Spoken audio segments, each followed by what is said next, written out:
ආයුබෝවන් පුංචි දුවේ පුතේ. ඔන්න මම අදත් ආවා අමනවල මහජන පුස්තකාලෙන් පුංචි අපි කතන්දර පොතක් කියවමු වැඩසටහන අරගෙන.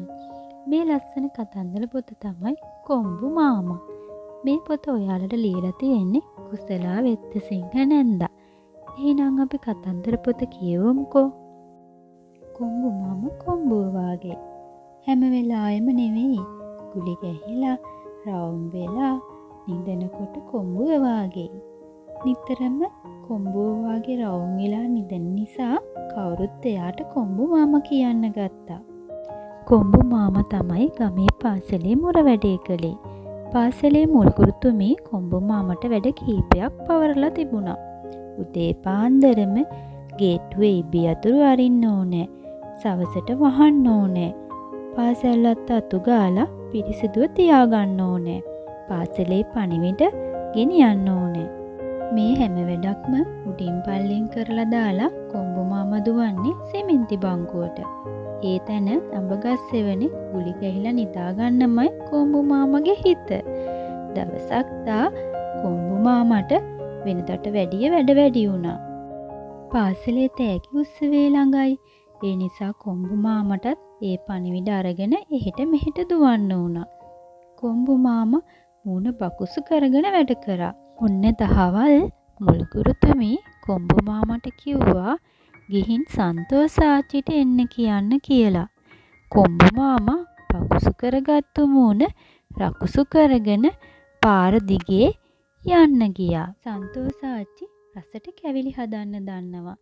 තෑගි උත්සවයේ දවසට කැවිලි ටිකක් හදාගන්නයි සන්තෝෂ ආච්චිට එන්න කිව්වේ. මුල් ගුරුතුමී බලා හිටියත් සන්තෝෂ ආච්චි ආවේ නෑ. මුල් ගුරුතුමී කොම්බු මාමා හෙව්වා. පණිවිඩය දුන්නද කියලා දැනගන්න. ඒත් කොම්බු මාමා ආවේ නෑ. මුල් ගුරුතුමී පහේ පන්තියේ රන්රුවන්ට කතා කළා. රන්රුවන් තමයි ශිෂ්‍ය නායක. සන්තෝෂ ආච්චිගේ ගෙදර ගිහින් අහගෙන එන්න කොම්බු මාමා පණිවිඩයක් ගෙනාවද කියලා මුල් ගුරුතුමී කිව්වා. රන්රුවන් පිම්මේ දිව්වා. සිනා කටින් ආපසු දුවගෙන ආවා. සන්තෝෂ ආච්චි නම් ගෙදර නෑ. ගේ දොරත් වහලා. ඒත් කොම්බු මාමා නම් හිටියා.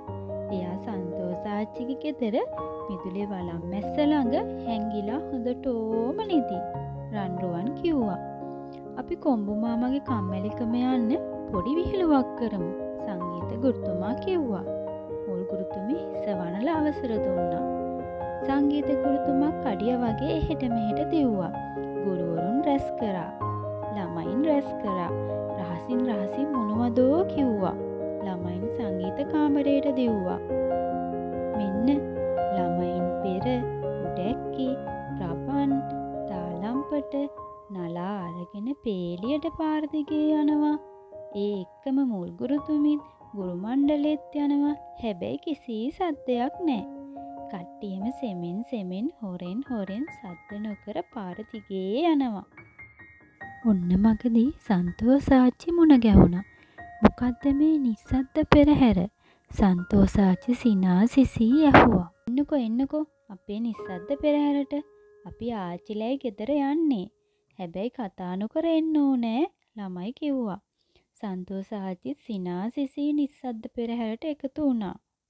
කට්ටියම සෙමින් ගිහින් සන්තෝෂ ආච්චිගේ ගෙදර වලම් මැස්ස වට කරලා හිටගත්තා. කොම්බු මාමා තාමත් ගුලි ගැහිලා නිදි. සංගීත ගුරුතුමා ඔළුව වනලා හරි කියනකොටම ළමයින් සංගීත භාණ්ඩ වයන්න පටන් ගත්තා. සමහර ළමයින් අප්පුඩි ගැහුවා. කවුරුත් එකතු වෙලා හයියෙන් කිව්වා මේ කවිය. කොම්බු මොකද නිතරම නිදි? කොම්බු මොකද හරි කම්මැලි? කොම්බු මොකද ඈලි මෑලි? කොම්බු මොකද මේ හැටි නිදි? කොම්බු මාමා ගැස්සිලා හැරුණා. ඉන්නේ වලම් මැස්ස යට බව අමතක වෙලා නැගිට්ටා. ලොකු කළු මුට්ටිය කොම්බු මාමාගේ ඔළුවටම වැටුණා.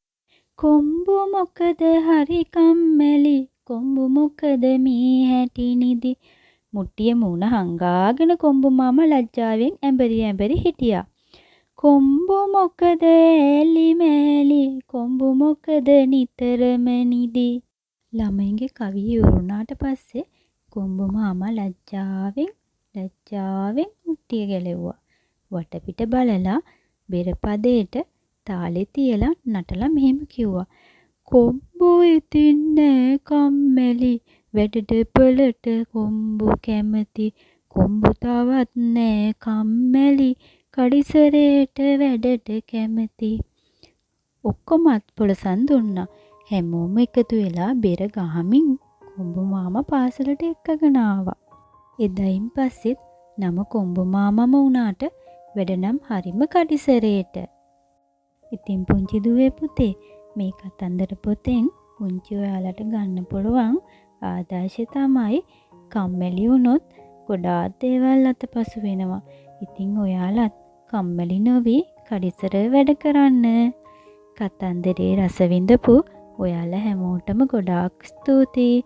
මේ කතන්දර පොත ඔයාලට ළඟම මහජන පුස්තකාලේ ඇති. අම්මලා තාත්තලා එක්ක ගිහින් කියවන්න. තව යාළුවන්ටත් කියන්න. තවත් දවසක ලස්සන කතන්දර පොතක් අරගෙන අමනාවල මහජන පුස්තකාලෙන් පුංචි අපි කතන්දර පොතක් කියවමු වැඩසටහන අරගෙන මං එන්නම්. සුබ දවසක් හැමෝටම.